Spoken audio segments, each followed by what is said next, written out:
Welcome back to the Mandarin Blueprint Podcast. I'm back. I haven't been in for a couple of weeks, but excited to talk to you guys today about what's been happening with the questions and comments that have come in this week and the suggestions. Oh my gosh, we've gotten so many suggestions of props or actors or scenes, and of course I'm referring to the mnemonic devices we use to remember character components, pinion initials and finals. But what keeps sort of slowly dawning on me is this is happening over and over, and as we're cataloging all of the suggestions and making sure that we're keeping track, is that the Mandarin Blueprint Method is genuinely now turning into something that is far greater than the original structure that Luke and I built. And what I mean by that is that if we make a suggestion like, okay, this character component could be represented by, say, a can opener.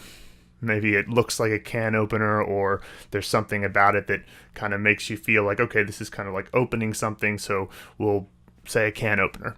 Well, now you might get another 5 or 6 suggestions from other people who've taken the course, which en masse means that it's so unlikely that you'll lack for an idea on any particular front in the system, whether it's a person to represent a alphabet letter or it's a place to represent the pinyin final.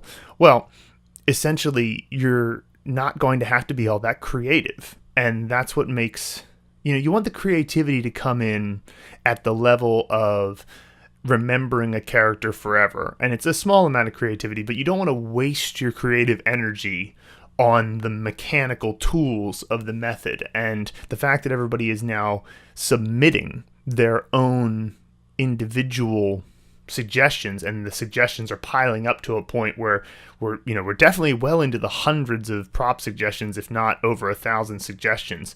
And that's just, people having the kindness in their heart to leave a comment for the other people who will come after them. It's very much a pay it forward type of thing because, of course, they've already chosen their prop for this particular character component, so they're just leaving a little breadcrumb trail for people who will come in the future. And so that's pretty cool. And actually, why don't we go ahead and start with some of the suggestions that came in this week to be objects to represent individual character components that we call props. Now, because we had a lot of props this week, I'm going to go through them fairly quickly. So the first one comes from Daniel COLLISON on Pick a Prop for Wu, which means noon. And he says, I've chosen a cowboy tilting his hat as the prop looks like a hat rack, but also linking in high noon through the cowboy, right? So our original suggestion was it means noon, a duel between cowboys happens at high noon, but he took a little look at how the prop appears. It looks like it's a hat rack, so having that tilting his hat like a hat rack, perfect. You're combining the meaning with the appearance of the actual component. Next, we have Jolin LAFFEY on the Pick a Prop for the snowflake component. This is sort of an alternate version of shui, which means water. So this component is this water component is sometimes written just a slightly different way, and we suggest thinking of a different prop for that. And he said, I found a snowflake difficult to visualize, so I went instead with snow or snowball. Perfectly fine. Now, maybe in the future we would have suggested snowball for something, but it doesn't matter. When you reach that point, you can just pick something else, because as we've learned from all of these suggestions, the amount of possibilities for what your brain can map an object on, like what it can do to map an object onto a particular character component, there's almost infinite possibilities. Chad WRESSLER on Pick a Prop for New or Lady. He picked Jolin Tsai. And Jolin is a Chinese actress, very, very elegant, and so I can understand why he would pick her to be the prop for New. Will Henry on Pick a Prop for, this is a pure component, so it doesn't necessarily, it may actually have a pronunciation, but it's not really necessary to know the pronunciations of various individual components that aren't also characters. And this is the component that is, well, you'll see it on the screen here. It's essentially, it wraps within a component. It goes a vertical line on the left, horizontal line in the top, and then a that hockey stick final hooked line at the bottom there, or on the right side, and that is an empty frame, according to Will Henry. And I like that because it does kind of look like an empty frame, because the bottom of it, if you're going to put a picture into an empty frame, you have to, some of them, you open up the bottom section to fit the picture inside. So that's exactly what it looks like, and it's a good choice. Julian LAFFEY on pick a prop for zhong. So this is the character that means heavy, and it's going to be used later, especially in the character for understand, dong. So I have dumbbells as a prop already, which is one of our suggestions. After all, they're heavy. So I went with a hydraulic press. The character looks like something being squashed in a press. So fair enough. That's kind of, actually I can see that. Yeah, a hydraulic press, something you'd find at the gym, and it's I like that because it does look kind of like a person's being squeezed in by that particular hydraulic press. Next, we have Ellery Hall on pick a prop for show, which means hand. And he says, how about the Hamburger Helper hand? Well, I say, how about it? That's great. Yeah, I remember those commercials. I always felt like the Hamburger Helper hand had the potential to have like a horror element to it. So if in any of your scenes, Ellery, you feel like suddenly the Hamburger Helper hand is turned into the main character in a horror film, well, that's perfectly fine. I'll help you by turning you into a hamburger. All right, so next we have Ija AMRAHI. I don't know if I'm pronouncing that right, Ija, or if it's Ija. I apologize. Pick a prop for L, which kind of looks a lot like an ice axe. And I know what she's saying, so it's kind of like... Now, she might be referring to a couple of different things, but one of the things, we recommended a hatchet for this because it sort of looks like a hatchet, but when she said ice hack, I thought, okay, ice axe. I thought, this is almost like those ice things that get the frost off of your windshield on a car, and I was like, oh, well, maybe it's that is what she means, or maybe she means an ice pick, I'm not sure, but either way, as long as it is clearly a representation of L, no problem. Will Henry on pick a prop for Jul, Garry Kasparov or Master Samwise Gamgee, and so I like that. So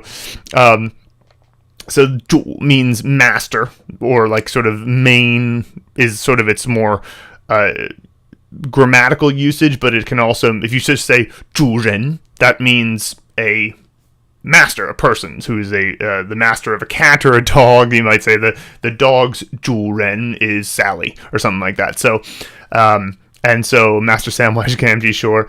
Garry Kasparov, I must admit, I don't know who he's referring to there, but either way, it must have a master in the sort of what is associated with that person.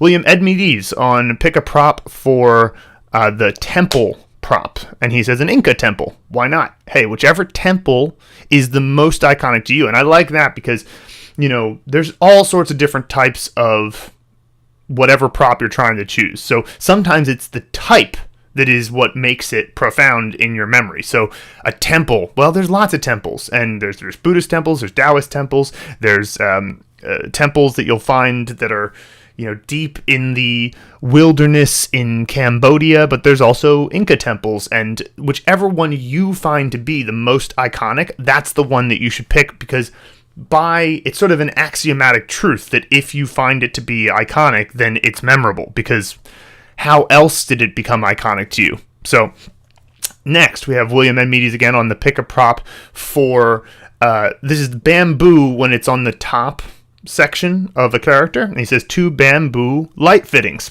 Perfectly. And there are 2 little fittings there. They're usually above the character, so them being on top, and a light fixture is often on the ceiling, so perfect. That's great. Next, pick a prop for men, which is of course the component that means door. And we have Boo's pink door from Monsters, Inc. And, I saw Monsters, Inc. ages ago, but I do remember, of course, that door was very significant in the movie. So that's a great option. Again, if you can pick something from a movie, then that's like previous writers doing their creativity for you. So good stuff. Next, we have Jennifer, Kosh. I hope I'm pronouncing that right, Jennifer. You've been making a lot of comments. It's been very awesome. It could be like Koshi or something, Kosh. Pick a prop for Qi, and this is the character for 7, and she says, I chose the Harry Potter books. They were 7 in total, and I can clearly see the book bundle in my mind because they are probably my most read books. Well, this is one of those things that my instinct is to say that this is not a good prop, but then I think about it and I go, well, I read Harry Potter a lot as a kid, and I bet you I would know, yeah, of course there were 7 books. That's like so clear to me that there's 7, and they were like colorful colors. And so you could imagine, I can imagine it too, pretty easily. So if I'm going to say that the point of mnemonic visualization is to not imagine text and imagine objects and make sure the association with the object is clear, I can't actually see anything wrong with it. The initial instinct is to go like, well, there's so many things associated with Harry Potter. Why 7? But the fact that it's like that bundle and how they are fit together like that, and how there was clearly 7 books, and how the anticipation for each book was big, I think it'll be perfectly fine. All right, next we have Will Henry on pick a prop for this. Again, it doesn't really necessarily have, it's a pure component. It doesn't have a pronunciation that I'm aware of, but it's basically the left side person component with 1 extra stroke on the top. And he said, this looks like someone with 2 wings on their back, so I'll go with an angel. Sure, absolutely. And it's always good when you can pick one that is just, it looks like that. Because then when you imagine the angel in your scene, you just make the wings kind of maybe have that parallel to the back type of look about them. And there you go, got it, no problem. William on pick a prop for Tai, which is the character for platform, going to pick Mario from Super Mario Brothers, as this platform game is instantly recognizable. So this is interesting because, of course, he's going with an abstract version of this character's meaning. I mean, of course, a platform is a real object, but he's going with, okay, Super Mario Brothers was the most recognizable game on the platform Nintendo, and I think this should work fine. And as it happens, there is a character or a word in Chinese, 平台, and 平台 means platform. So if you want to say like, oh, we're on the Himalaya FM podcast platform in China, that's what they would say, 喜马拉雅平台. Himalaya 平台, that would be the meaning of this is the platform for hosting these podcasts. Now we have Michael Horn on pick a prop for Shang, and he picked the up periscope. And of course that's great because it's exactly, that even looks a lot like Shang. So Shang means above. You put the up periscope, you go up the submarine, and it even looks a lot like it because you have the telescope sticking out from the top part of the periscope, and of course you've got the bottom where they're holding the 2 handles, so it looks a lot like Shang as it is. That's great, and of course it goes above the water. That's perfect. Chad on pick a prop for Xi, which means west. I went with Doc Holliday as played by Val Kilmer in the movie Tombstone. Well, I haven't seen that movie, so I will take your word for it, Chad, that this is a good prop. And hey, that's what I love about this, everybody giving their own suggestions, is that this is an example of how Luke and I could not possibly give all the possible suggestions because I couldn't give that suggestion. I've never seen that movie, but it's somebody has. So hopefully somebody will see that and be like, oh, Chad, thanks for the recommendation. Jennifer Koch on pick a prop for Shu. So this is the character that means tongue. She says, I love this idea. In German, the Pokemon is called Schlurp, which even sounds a bit like Shu. Thanks for the suggestion. I believe she was responding to one of our other clients, it might have been Chad, suggesting, oh, right, it was Licky Tongue. Somebody said Licky Tongue should be a prop suggestion for tongue because Licky Tongue is, of course, in the name, but it was like, I swear, if you know Pokemons, you've got so many options. It's funny, I wanted to say Pokemon just there because of the Chinese plurality that you get with men. Anyway, so if you know the Pokemon monsters, oh my gosh. I mean, I know a few of them just from culture, but if you know a lot of them, there's so many options because essentially the Pokemon monsters were meant to be, hey, this is like a fire monster, and this is an ice monster, and this is like a tongue-based monster. And so they already picked a bunch of categories for things, so they'd be great for choosing character component representations. So apparently there's one called Schlurp, and I like that, of course. Will Henry on pick a prop for Tian. just an airplane. And hey, that's fine, because if you're going to, airplanes go up in the sky. Simple. William Medes unpick a prop for xiao.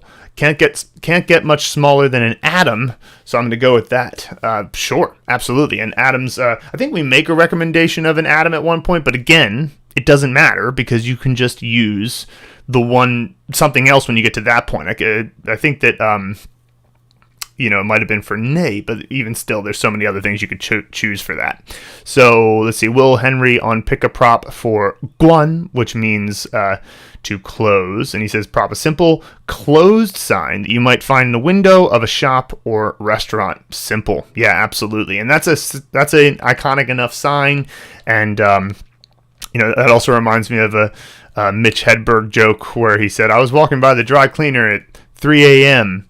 and they said, sorry, we're closed. You don't have to be sorry. I do not expect you to be open right now. But that's just another association you can make. These types of things are what help you quickly come up with the prop. And then if you quickly come up with the prop and quickly come up with the actor and the set, all you got to do is a quick little mnemonic scene. And the next thing you know, you've got a character pretty well memorized a few Anki reviews later, and it is memorized. It's amazing. All right. Next, we have a few actor suggestions. That's all of our prop suggestions. As always, if you're not sure what all of this stuff is about, why we're picking objects to represent character components, you can check out the blog posts that are always linked in this podcast. So next we have actors. Deborah Jansen on casting call for L. Liberace, flamboyant and very easy to fit into any scene with his outrageous costumes, piano, and candelabras. So perfect, yeah. Somebody who has a big old personality, they're great to choose for your actors. Casting call for T, Mr. T. Okay, so it's okay if you want to use this as an exception, but I would recommend using Mr. T for the fictional characters, because he was, of course, on the A-Team, which is a fictional show, and he was a fictional character on the show. And so I would recommend using him for TU, because T by itself should theoretically be a male who is a real person. But if you want to make an exception for Mr. T, I mean, his name literally is Mr. T, so if we're going to say that the casting call for T creates Mr. T, well, that seems fine to me. Michael Horn on casting call for FU, so Fu, and I picked Elmer Fudd. Perfect. That's an example of a good fictional character. And then Ija, who's always giving us great lists. She doesn't just think of one usually. For SU, she goes Superman, SpongeBob SquarePants, or Squidward, Snoopy, or Sully from Monsters, Inc. Great. Just thank you so much, Ija, for giving all of these extra suggestions, because that's really charitable, because she's, of course, I have many ideas, so instead of just sharing the one that I used, I'll share a bunch of them, so that's great. Especially with fictional characters, too, because the fictional universe is so vast that it's impossible for us to even come close to listing all the names. Okay, next we have a bunch of shared movie scenes, so this is when people are trying to put everything together and come up with a scene to remember a character. Now, the first one we're going to go over is actually for a fairly simple character, Yo, which means either again in the past, or it can mean it has an ancient meaning of right hand. Now, Ija says, my actor is Idina Menzel. That was mine too. And then the set, the Alfred, my training hospital outside the country with a great outdoor park. And out and outside don't sound like OU in Chinese, but they're spelled the same. So obviously OU and outside or OU and outdoor are spelled the same as the OU in yo, or yo in this case. Now, Idina Menzel was hospitalized for a bad anxiety attack about not being on a Broadway show for a long time. She wanted to relive the experience once again. She locked herself in the bathroom, put on a cat ear band, and started singing Memory from the musical Cats about reliving your memories. On the top of her lungs with a banana as her microphone, extended version. She was euphoric, with tears in her eyes, and thought, hey, maybe I could audition for this. The cruel reality is, Cats is no longer on Broadway. Should we say cruel reality or maybe a glorious reality? Anyway, so that's a pretty funny scene, especially because, I picked Idina Menzel because she was a major Broadway actress in the 2 Broadway shows that ever got my attention, which were Rent and Wicked. And she was the main character in Wicked. And so she's very big personality and, of course, an incredible voice. And so this is a scene that really gets into what the actor would be feeling, and she wants to go back to her memories in the past and relive them again. So she's really tapping into an emotional experience that people have of nostalgia, and so this is just about perfect. I can't really see anything that I would change about this scene. So maybe. The cat ear band, I'm assuming, is the, that must be what we recommended is Dr. Spock, because you've got the first stroke, which is like a double stroke, but it's considered one stroke. It kind of looks like a pointy ear, and so the only thing I would say is that maybe that is not interacting quite enough in the scene, but I'm not really worried about it. But I wouldn't be surprised if at some point you went, oh, what was that? There was something on her ear. I don't remember what it was. If that happens, you just want to get it more involved in the scene in some way. But that's an awesome scene. Okay. Another one from Ija. This is from Make a Movie for Chu, which means to take or pick up. Like, you'll usually use this character by itself. One of the most common ones is Chu Kuai Di, which means to get your package that's downstairs. So you'll go Chu, and it's just to pick it up or take it, go get it, right? Now, her actor is the Queen, because of course Chu has that U sound in it, and so that's a world leader. And then the props are Alexander Hamilton and a big pair of ears. Okay, so, and of course the ear component is the left side here, and she must have chosen Alexander Hamilton to be her representation of Yo on the right. The Queen and Hamilton were having a discussion regarding the Battle of Yorktown in my childhood bedroom. Okay, nice. I like how we're starting here. He started with, Your Majesty, lend me your ears. And hers suddenly grew in size. I love this. All right. He said that as the Secretary of Treasury, he had the ability to print unlimited money and brokered a deal for the withdrawal of British troops to give his army a quick win at Yorktown, as he needed to bolster his reputation with George Washington. This is so good, I can't even believe it. She agreed, and he proceeded to withdraw a wad of cash from a shiny new ATM nearby. The Queen grinned from ear to ear. I love it. This was so perfect.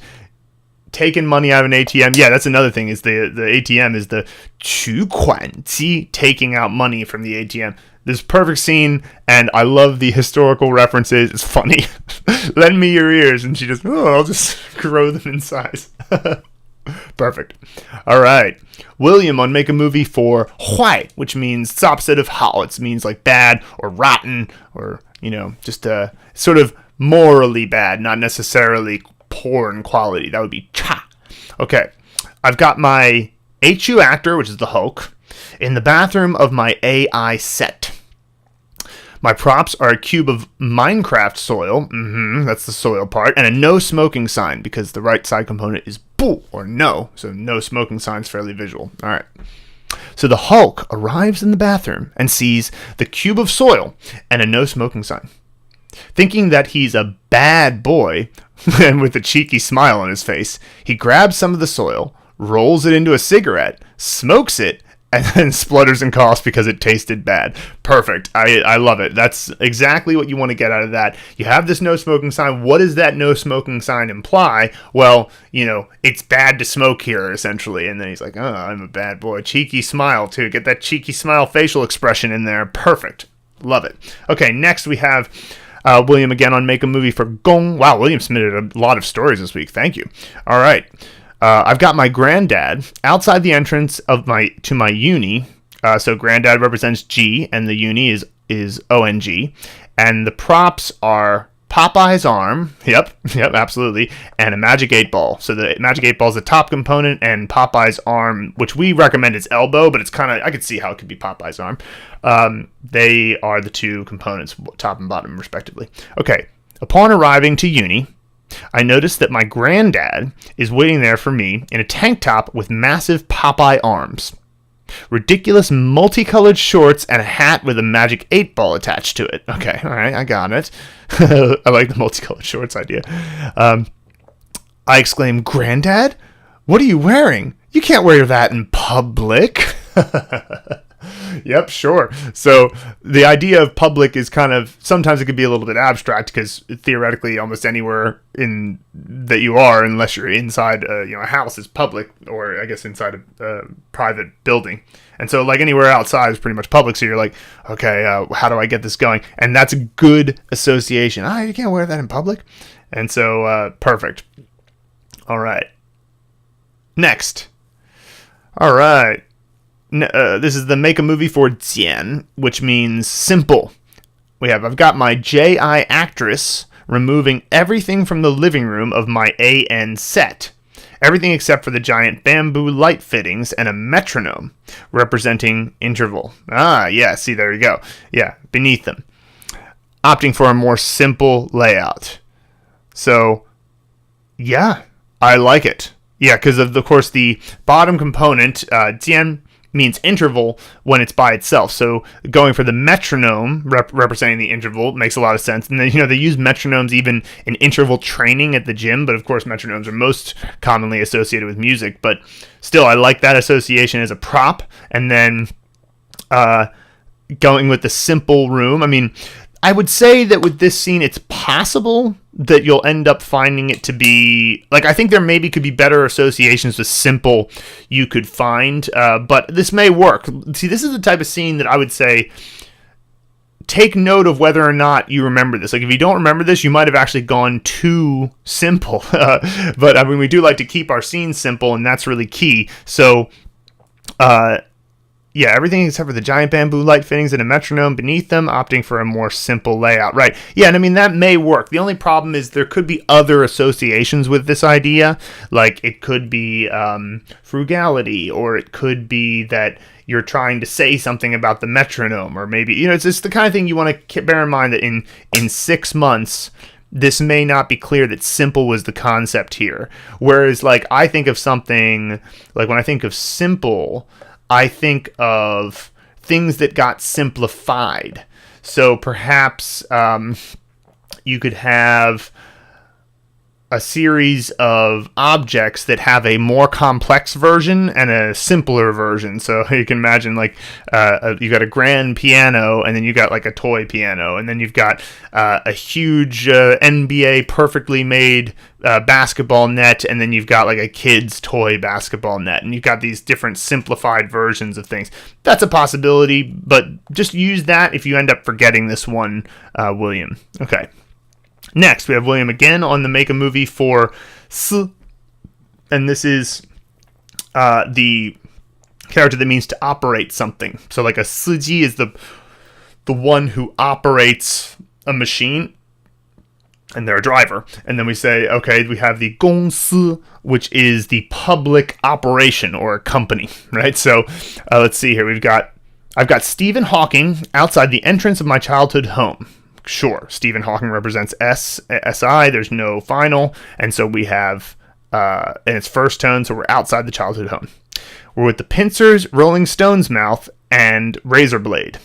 Stephen needs the razor blade.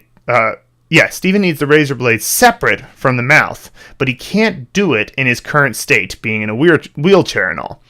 So he uses his speech synthesizer to transform his wheelchair into a giant robotic suit and a giant pincer hands and with giant pincer hands, and operates the pincers to grab both the blade and the mouth so that they separate. Okay, well, sure. Yeah, I think that you can see that clearly enough, and how he's operating that. Perhaps, that association will end up, again, maybe being a little bit weak in the future, because there's a lot of things that are going on there that there might be other things that you think you're trying to say there. So you're saying, okay, this could be that the Rolling Stone's mouth is needing surgery, and that's why he's doing this, because he needs to get the thing out of his mouth, right? The razor blade out of his mouth. And so it's possible that the association won't be clear, but then again, operating heavy machinery, that type of thing is clear. Doing an operation, like it's kind of a surgical operation. So I think it probably will work. I just wanted to, it's important to sometimes see, okay, this could easily be interpreted another way. But then again, when you think about it from the perspective of, well, you're going to remember Stephen Hawking's there, and you're going to remember that the pincers in the Rolling Stones' mouth and the razor blade were there, and there's nothing related to surgery that has any of those, like the word surgery anyway, that has anything to do with those four objects. So it's like, well, it's unlikely you'll forget. All right. Next, to make a movie for D, which means ground. I've got my DI actress in the bathroom of my childhood home with the props Minecraft cube soil and a pet scorpion. Sure, absolutely. My DI actress discovers upon entering the bathroom that the cube of soil and her scorpion are being naughty and making the bathroom a complete pigsty. The soil is throwing itself into the left wall. Okay, I can imagine. And her scorpion is stinging things with its tail on the right wall. Good positioning. I see what he's doing there. He's getting the positioning right.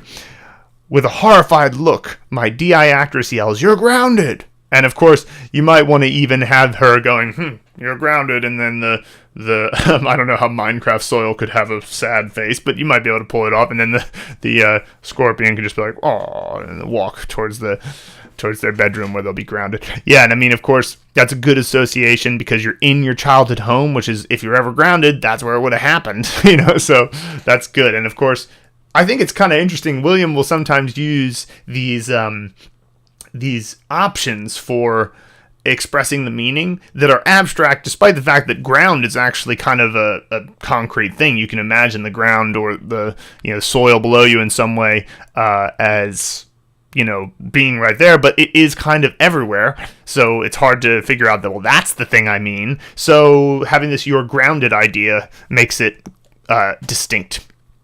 Okay, now next, this is the final movie scene share.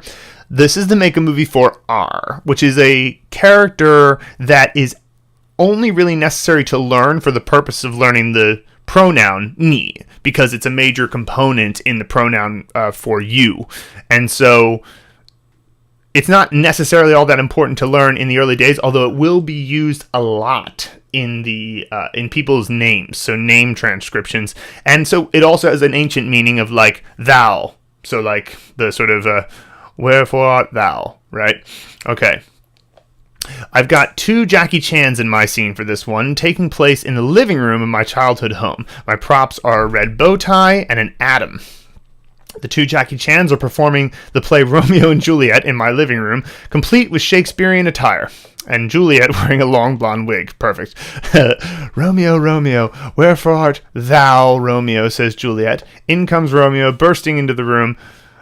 "Hi, Jules. Sorry I'm late, bro. Here's a gift." Romeo then hands her an atom with a big red bow tie. All right, so this is kind of a silly scene, but it's, of course, right at the moment of saying thou. And that's, normally we don't encourage using audio, but that's one of those so automatically... Sorry, it's not that we discourage audio. We can definitely encourage using sound. We just don't encourage having the main point of the scene being the sound that somebody's making. But in this case, because that's such a commonly...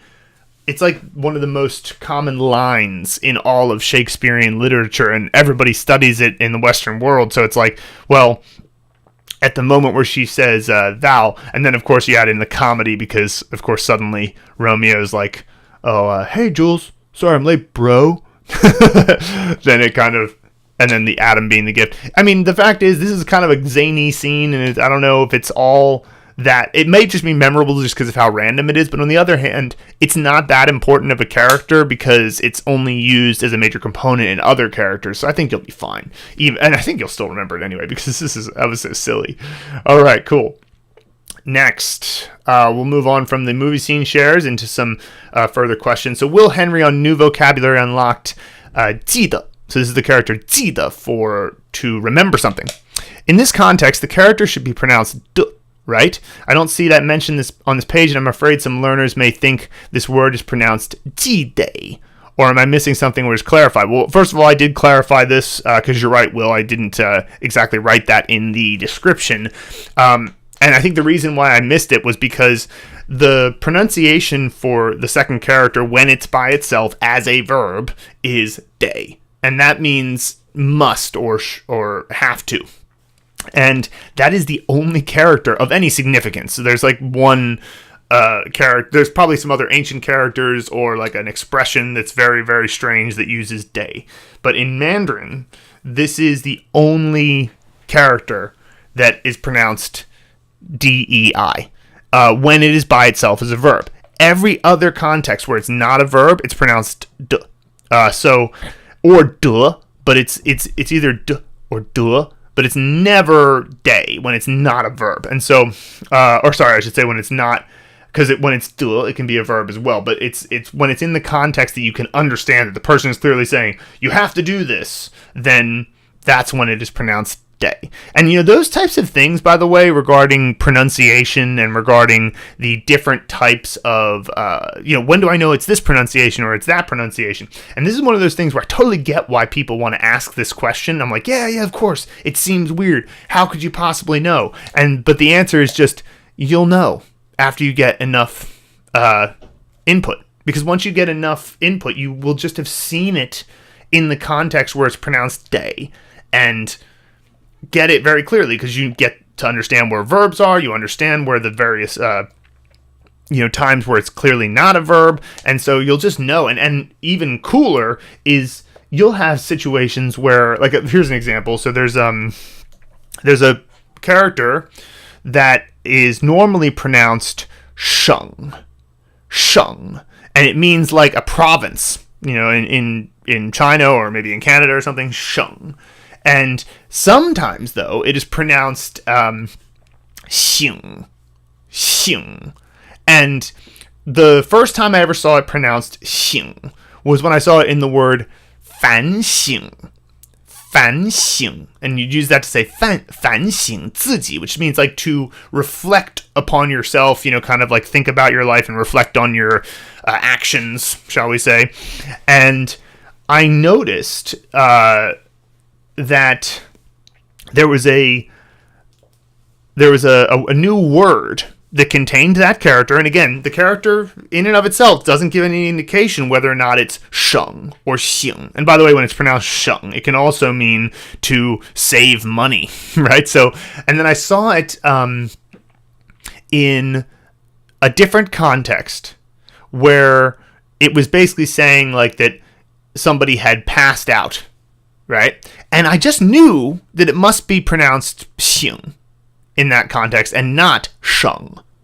And I was like, well, how do I know that? It's just there was some part of my brain that went, well, think about this categorically. When you're talking about fanxing, you're reflecting on your life, you're thinking about stuff. When you're talking about sheng, you're either talking about a political border or you're talking about saving money. Clearly, if somebody is in the context of fainting or losing consciousness, then they are not talking about political borders or saving money, right? So and it wasn't something I consciously thought of. I just saw it, and because of the context of the surrounding text, I knew this must be pronounced xing. And I took note of it at the time because I was like, this is really cool.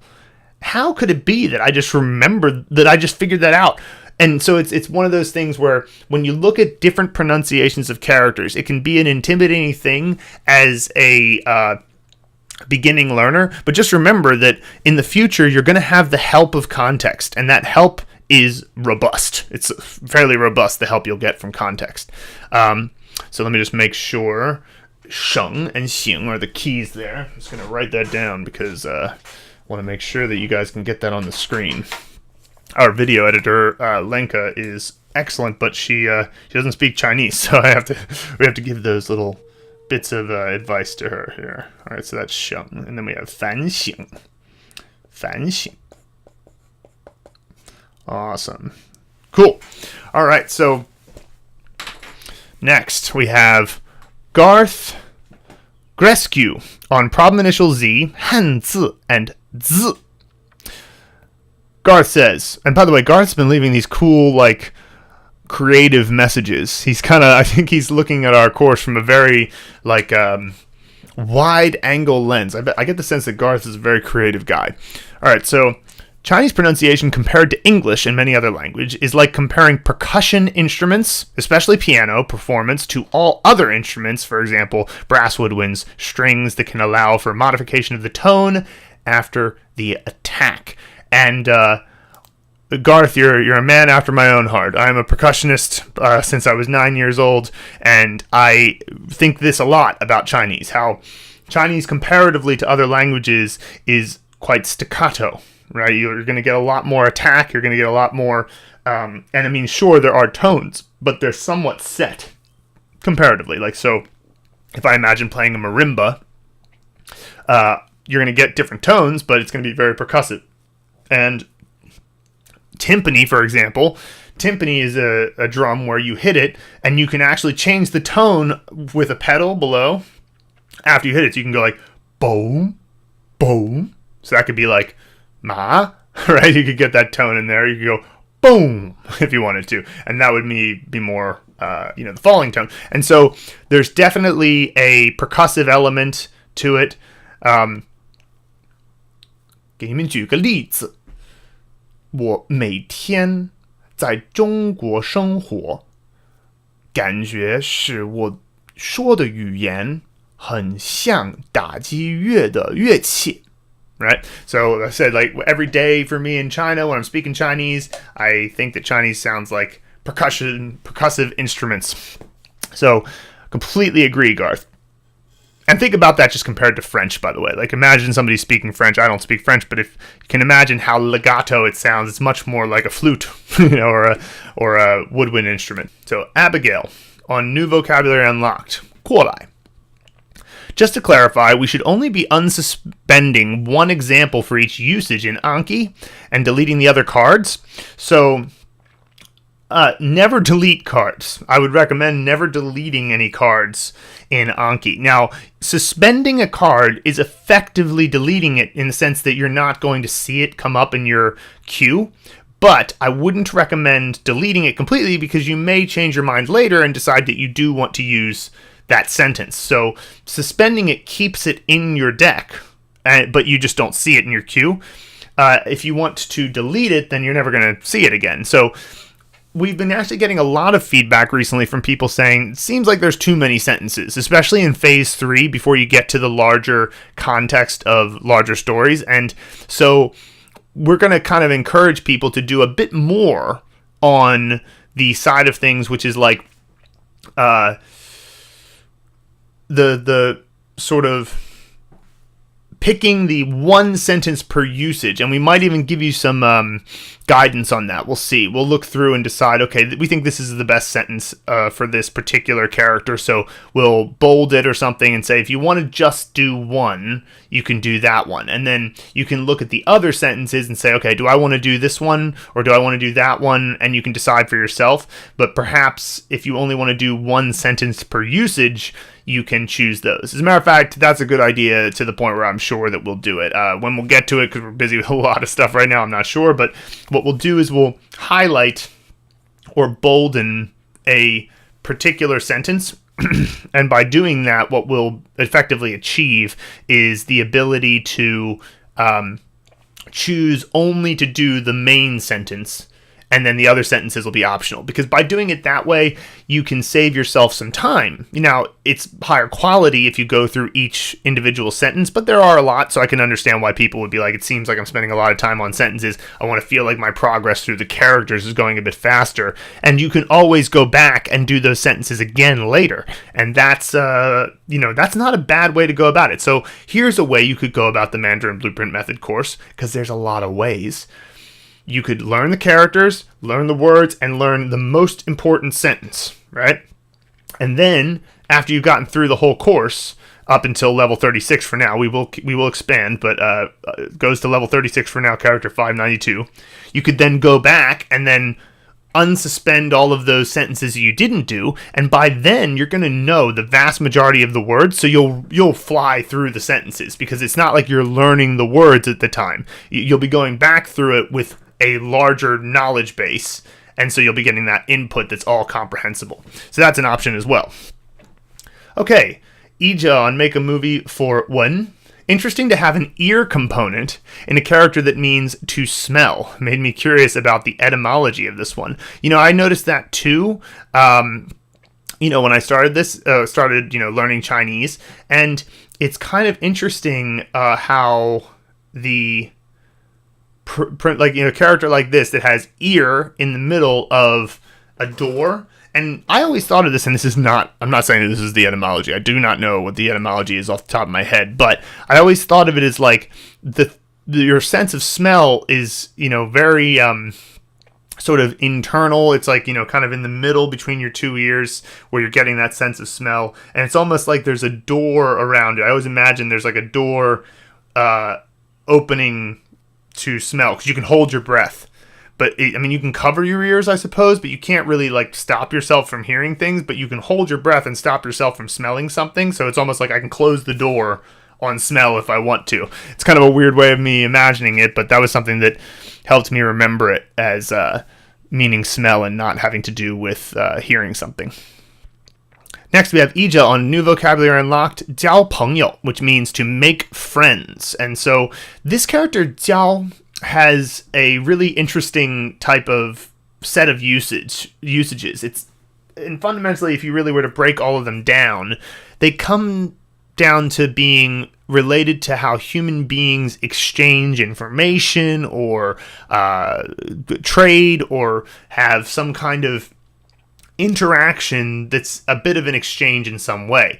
And so the most broad extraction we could take from that would be like intercourse. So there's an intercourse of there's social intercourse, there's monetary intercourse, there's something where there's human beings moving between each other and exchanging things. And so it's kind of a broad concept. And so it can be used, 社交媒体 means social media. So 社 is society, 社交 is social, so it's kind of like a social intercourse, right?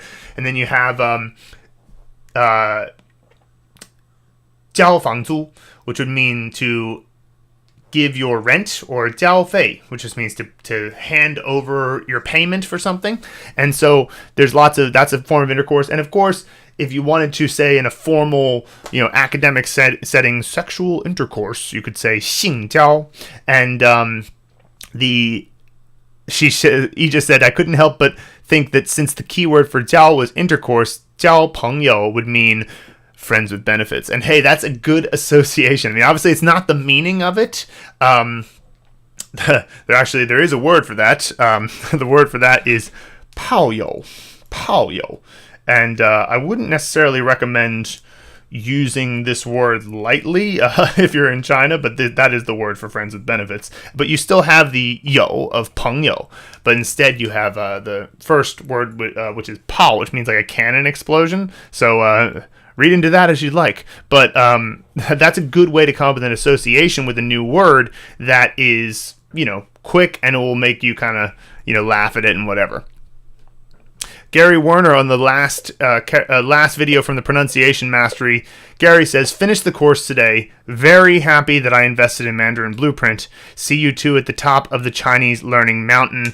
Thanks for the excellent content. Well, we're waiting for you there, Gary, and keep it up. You know the path now. So there's, keep going through the Mandarin Blueprint method. Your pronunciation, if you got through that, if your pronunciation is strong, it will help you, the rest of your time learning Chinese. There's never a point where pronunciation is not going to be useful. So just keep being better today than you were yesterday, and you'll get there.